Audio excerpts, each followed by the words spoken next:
외국인 총수 지정 논란을 빚었던 김범석 쿠팡 의장이 지난해에 이어 올해도 총수 지정을 피했습니다. 라면회사 농심은 올해 처음으로 대기업 집단으로 지정이 돼 각종 규제를 받게 됐습니다. 박규준 기자와 자세히 알아봅니다. 우선 쿠팡의 김범석 의장 또 총수 지정이 안 됐는데 2년 연속인가요? 네, 맞습니다. 오늘 이 공정거래위원회가 발표한 대기업 집단 지정 결과를 보면요. 올해도 이 쿠팡의 동일인은 이 미국인 김범석 의장이 아니라 주식회사 이 법인 쿠팡이었습니다. 네. 총수로 지정이 되면요, 김범석 의장 등 총수 일가에서 이루어지는 일감 몰아주기 같은 그런 행위들을 규제할 수가 있는데요. 공정위는 김 의장이 쿠팡을 지배하고 있다고는 판단하고 있는데요. 외국인을 총수로 지정할 만한 법적 근거는 현재로서는 없다는 입장입니다. 네. 공정위는 현재 관련 연구 용역을 통해서 경제력 집중이 발생할 경우에는 내 외국인 상관없이 총수로 지정하는 게 맞다는 보고서를 받은 상황인데요. 공정위 판단에 따라서는 빠르면 내년이면 김 의장이 처음으로 외국인 총수로 지정될 가능성도 배제할 수 없습니다. 또 이 회사가 아직 대기업이 아니었나 싶은 분들도 계실 것 같은데 농심, 이번에 대기업으로 처음 지정이 됐죠. 뭐가 달라집니까?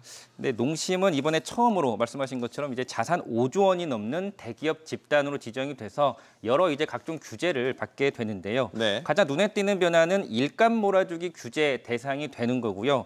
대규모 내부 거래 공시, 또 비상장 회사 공시 같은 각종 공시 의무가 생긴다는 점입니다. 현재 공정위 내부 거래 규제 내용을 좀 보면요. 계열사와의 연간 거래 금액이 200억 원 이상이 되거나 전체 매출에서 내부 거래가 차지하는 비중이 12% 이상이면 공정위의 사익 편취 규제 대상이 됩니다. 네. 현재 그룹 계열사 태경농산의 경우에는 지난해 말 이 전체 매출의 절반이 넘는 51.4%가 농심과의 내부 거래로 이렇게 차지하고 있는 것을 파악할 수가 있습니다.